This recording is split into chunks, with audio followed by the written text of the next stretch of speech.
Hi, everybody. Thank you so much for joining me today. I'm a little nervous, but I'm actually going to mix it up a little bit. I make cinnamon buns. I make a lot of different breads over at Smallflower Cafe and Bakeshop. And today I'm sharing you just sort of a basic white bread recipe.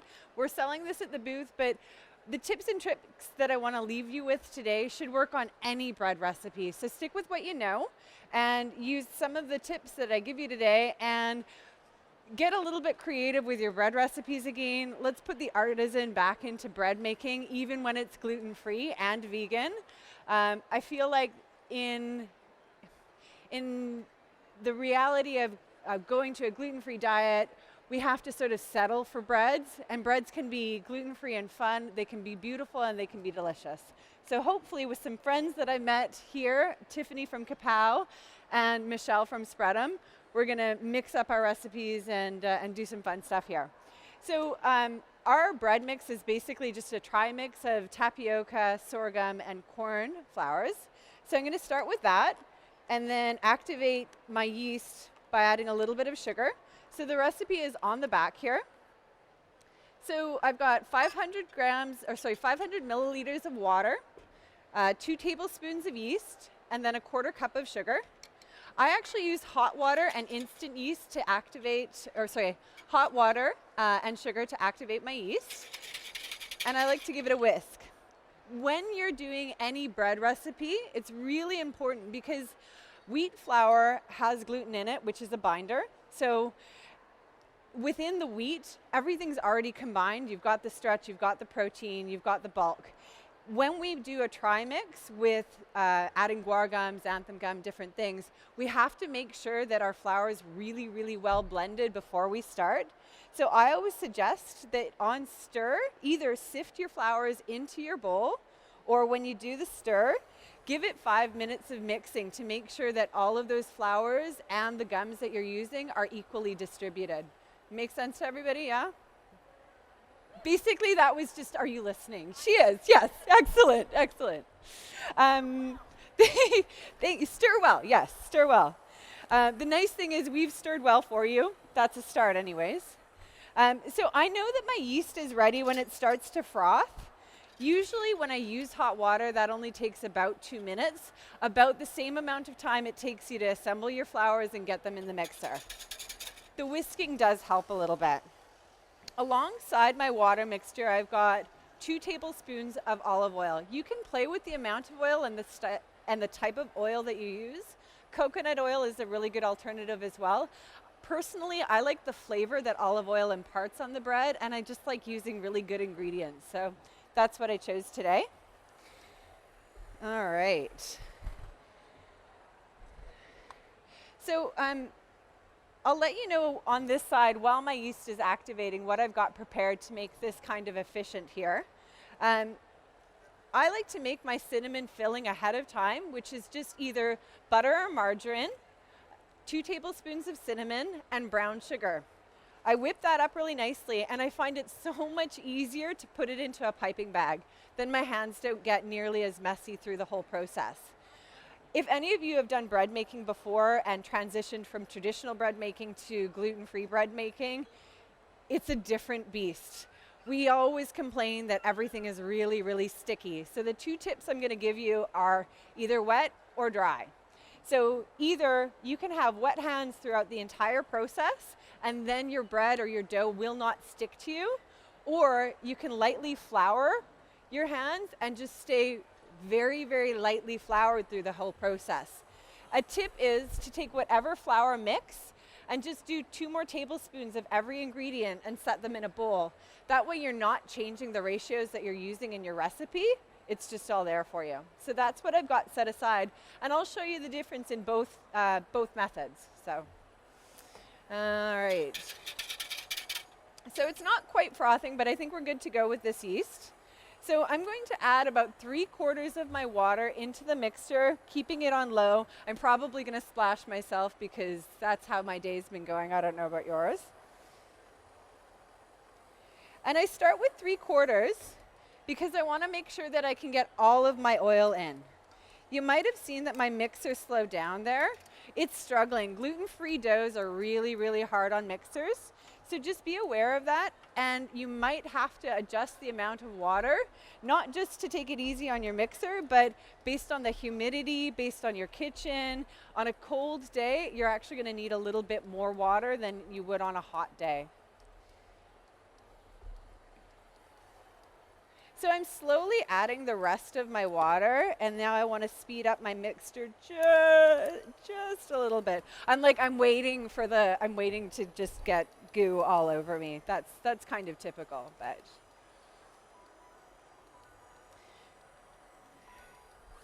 So now I'll speed it up. Another tip when you're doing gluten-free bread is you really, really want to mix this well. So we're going to leave it on the mixer for about 2 to 3 minutes.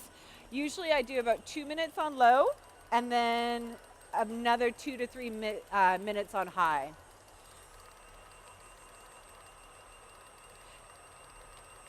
Right. So I cheated a little bit. I proofed some buns earlier. So I'm just going to check the oven because I don't want to burn a batch of bread in front of you guys.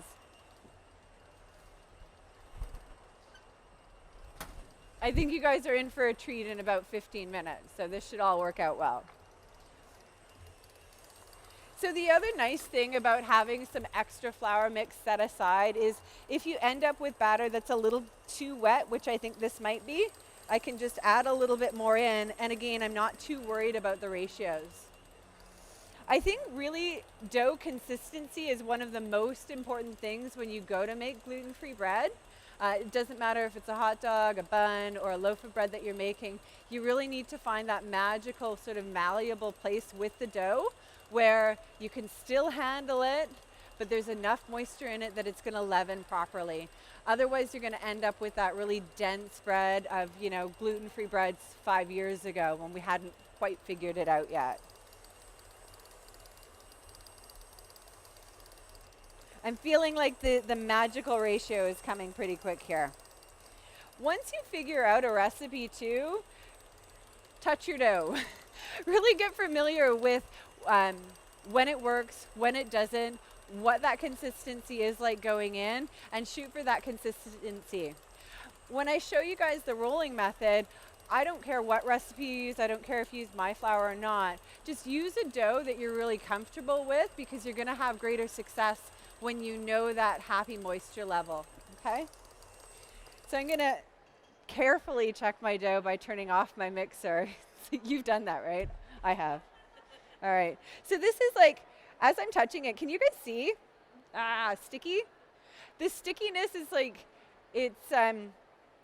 it's our evil enemy here. So I'm gonna add just a tiny bit, and we're talking maybe a tablespoon more flour here. And then I think we're going to be good to go.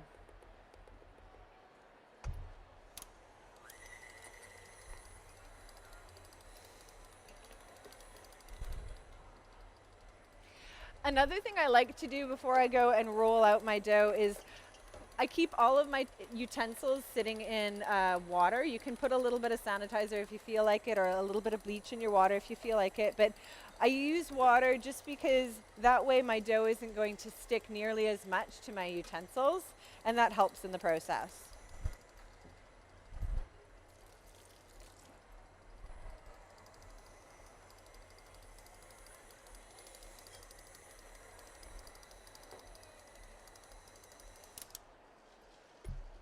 No.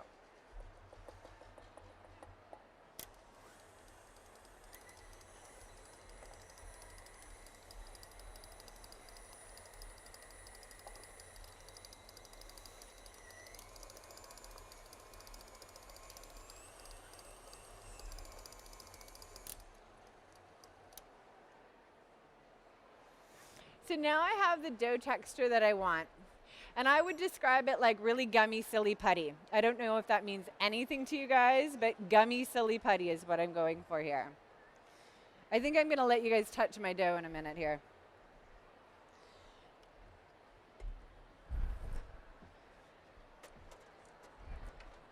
So with a wet spatula, I'll scrape all of the goodness off of here.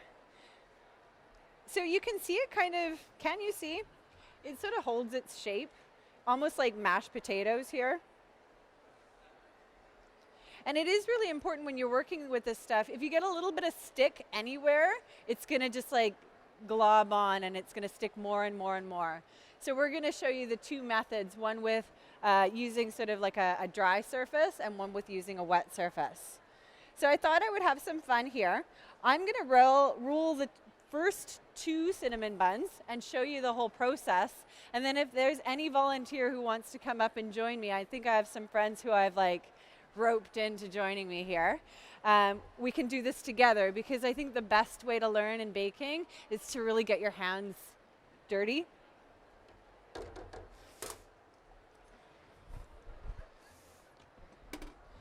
So the first method with oil, that's going to work better on a stainless steel or a marble surface.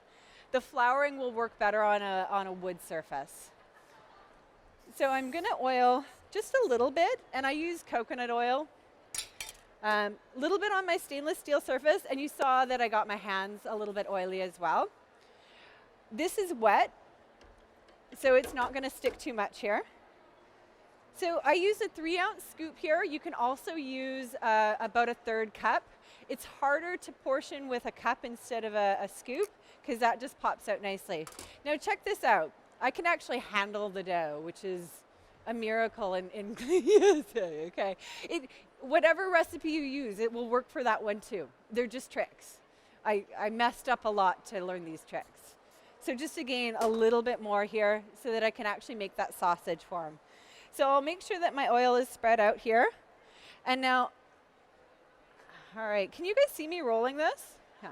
So I stuck a little bit here, so I'm just gonna wipe this down and go again. Again, if there was any of the dough or any like gum on this surface, it's going to want to bind. So light spray, roll out my dough. Now I have a good roll finally, okay. So that's the start, my 3-ounce portion, my sausage shape. Now I'm gonna take both hands and I'm just gonna roll back and forth and start to spread my fingers. When I see this happen, I can just do a little light spray again, okay? And kill that guy, otherwise it'll beat me. So I'm just opening up my fingers as I roll back and forth. Once I get to about 12 inches or so, 1 foot, I'm gonna give the whole thing another spray. And I've actually sprayed the surface in front of the roll. And now I'm gonna roll it onto that oily surface and press down. This is why the piping bags are key.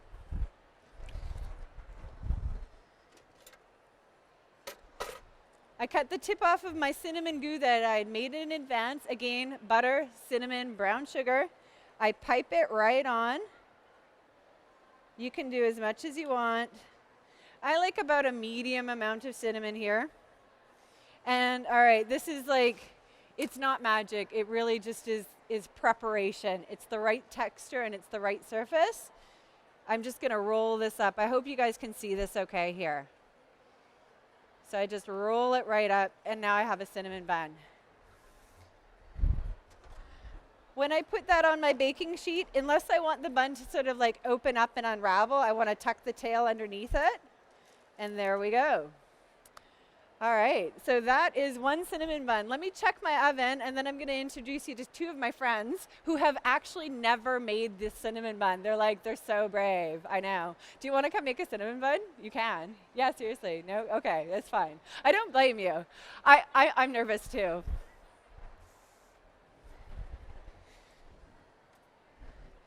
They're almost ready. Tiffany from Kapow, Michelle from Spread'em. Come on up. Let's make some cinnamon buns. Anybody else? Seriously, anybody want to try and make a cinnamon bun with me? Okay, I've got like 10 here. So let's do 4 people at a time, and then you come up on the next round. Is that okay? Awesome. This is hilarious. I told you we'd have fun, right? Okay. I'm trying. Okay. All right. So oil or, yeah, we're going to do flour for you and oil for you. And then I'm going to set up here. And do you want oil or flour? Oil. Oil. So you get to be here and I'm going to set you up here. And then I'm going to help you guys. Oh, my bad. Been trying to make bread. I know, it's frustrating. It's very frustrating. Yeah. I'm so excited. Tips and tricks though, right? We all have to share. It's like all of us together are going to make the right recipes here. So you're going to jump into my spot. And all right. Flour yesterday. Thank you. and now you get to learn how to make it all. It's great. All right, so you're going to be flour, you're going to be oil. So we're going to give you a light, just spritz yourself, just a light spritz, and then just kind of do that. And we'll set up some flour here, and then you can just, sorry, what's your name? Joanne. Joanne? Lisa, nice to meet you. What's your name? Judy and Joanne, guys. So brave, totally awesome. I love this. This is awesome.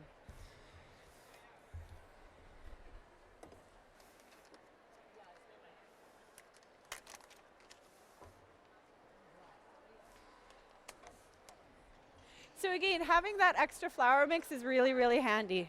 So what I'm going to do, Judy, 2 J's. You did that on purpose, right? So I don't want to cake on flour here. I really don't. I just want to lightly make sure that that surface is dusted. Same over here. And you're gonna dust your hands. You're gonna rub that all around, and then just get rid of the sort of extra stuff, and that'll dust your hands at the same time. So you can spread all of that just to get your hands a little bit dry. Your hands are fine. Did you get a little bit of oil on yours? Yes? Excellent. And by the end of this, I don't use an apron. That's bad. I just do this. Yeah. All right. So, do you remember the trick to keep clean utensils? Yeah. Water. Warm water. All right. I'm dry. You're dry. So with the dry one, we're actually going to drop it in there. We're not going to coat it though. Just that much is enough. When we pick it up, that flour is going to make its way around. Yeah. Right? Right. Might need a little bit more. See how it's sticking a little bit? Right. Yeah. So I'll give it just a little bit more. So step one is roll that into that sausage shape. So I want to see it kind of like a toony sort of diameter. You're doing great. So you are on oil. You roll it too much? I think pretend it's hot potato. We do want the least amount of touches possible. It's not a matter of overworking the dough, but we're going to bring the moisture to the surface. We want to use the flour as a barrier and keep the moisture inside. Okay, so hot potato, the least amount of touches. Set that on your floured surface and wait for everybody else, and we'll go on to step 2. So this goes right into your hands and just roll it out, make it that sausage. If you start to stick, add some oil.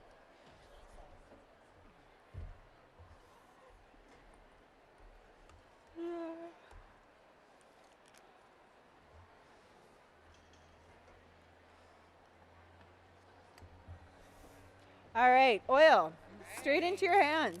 So you saw what I was doing. We're gonna make that little sausage. I'm gonna let you pick that one up. Just sort of flip it over once in the flour. Yeah, you're good. Yeah, you're fine. It really isn't a science. It's just practice and repetition. Make lots of bread. You'll screw up a little bit and then you'll make some awesome stuff. So, hey, you're good. So straight onto your surface here. All right, you guys are laughing. You're having too good of a time. It's perfect. It's perfect. Don't worry about it. Yeah, no, we're okay.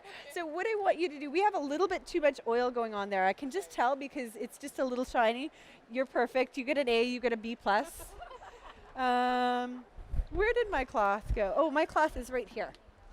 So I'm just gonna take some of that oil down. So leave it back. We're good. You're fine. Hot potato, not too many touches.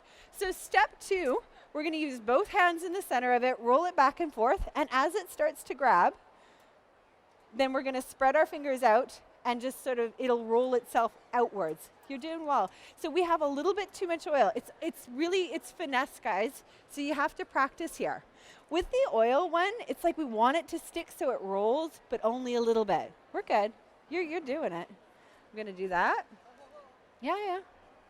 And now I'm gonna just wipe the oil that's there. Oh, I love it. I love it.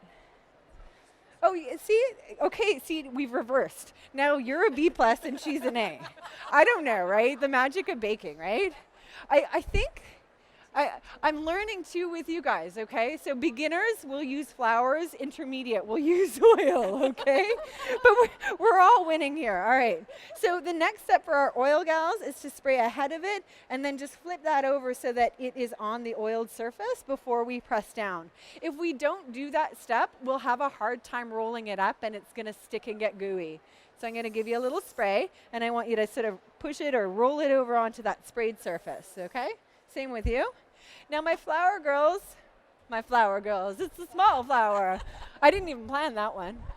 My flour girls, I'm gonna put a little bit of flour ahead of you and just make sure that we're not gonna stick too much there. So you can roll that forward and then everybody with your fingers lightly pat it down so that we get more of a flat shape instead of a sausage plate. No, I'm just gonna just do that. This is so I get credit for the magic touch, right? And put it on top of that, yeah. And then you'll just press it down. We're looking good. We're looking really, really good. So this is spread 'em. You don't get the mic. I don't know. Oh wait, we have a mic. Yeah, come here. Oh, she says no. I don't want to talk to the people.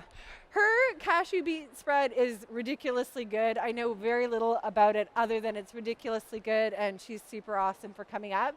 And these peeps here, we're all like East Van producers working out of commissaries, scrappy little upstarts, so we appreciate your support. This is your cashew spread in a piping bag. This is your really firm chocolate spread. If you guys have a spread that's too firm to pipe, grab some hot water. I'm gonna come back to you in a second. We're gonna give this 30 seconds in hot water in the bag before we cut the tip. This is a good trick for chocolate chips as well if you need to remelt them or keep them a good temperature. So I'm just gonna refill this with hotter water and we'll move on. I'm gonna give you some scissors and then you can pipe away. Are you okay to have scissors? I think. I'm nervous. Sorry.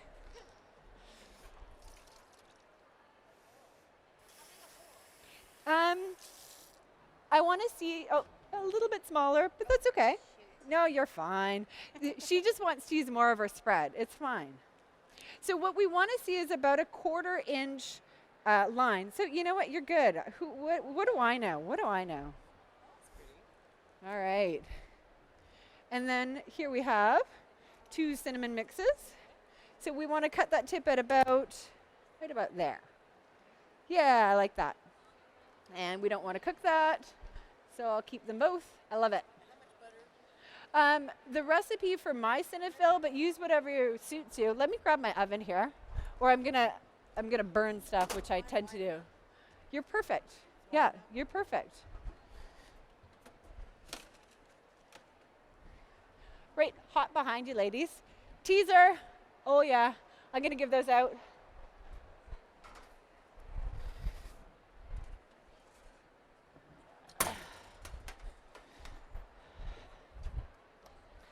Looks amazing. See, the hot water chip just makes it so it's a little bit pliable here.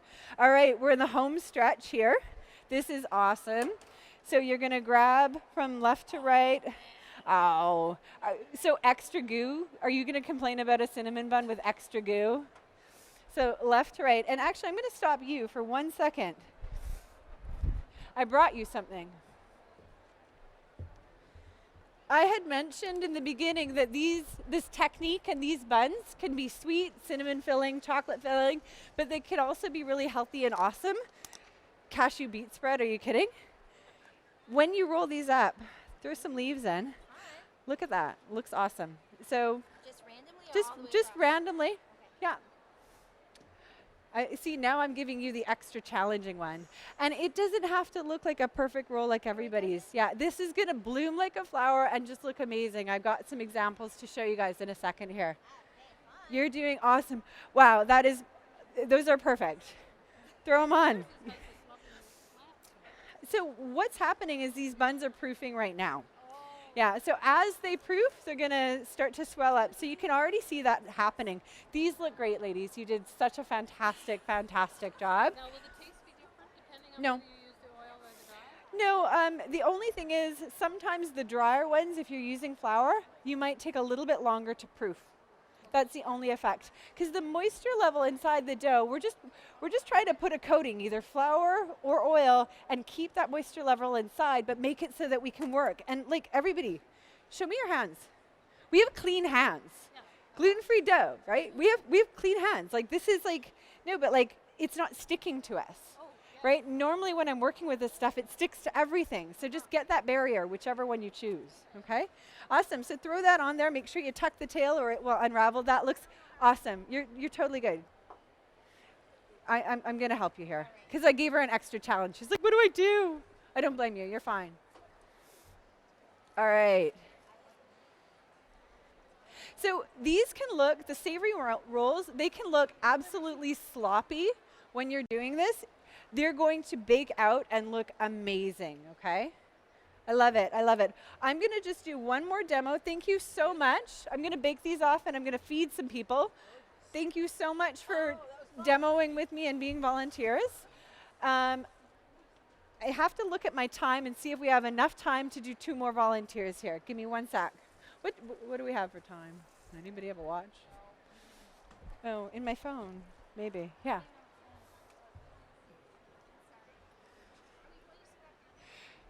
So I'm going to do a personal tutorial to anybody else over at my booth, and I'm going to let you touch this dough, and I'll come around. I only have about 5 more minutes here before they're going to want their kitchen back for our next host.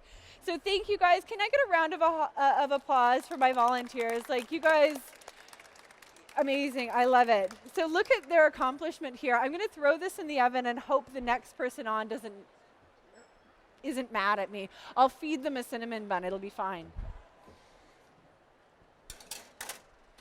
So everyone, thank you so much for joining me today.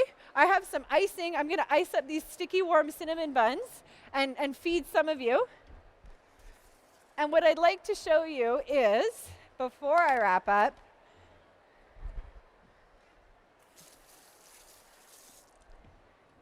our sloppy buns. So I did these ones with kale and the cashew spread. They can look sloppy going in. They're going to bloom like little flowers. This is a savory roll using the beet and cashew spread and some kale. I have another one here done with roasted red pepper and spinach. So when they cook out, it doesn't matter, they can flop all over going in. They look amazing. My colleagues and I were baking at 4 a.m. again today because we wanted to give you a fresh product. We had some creative people in the kitchen.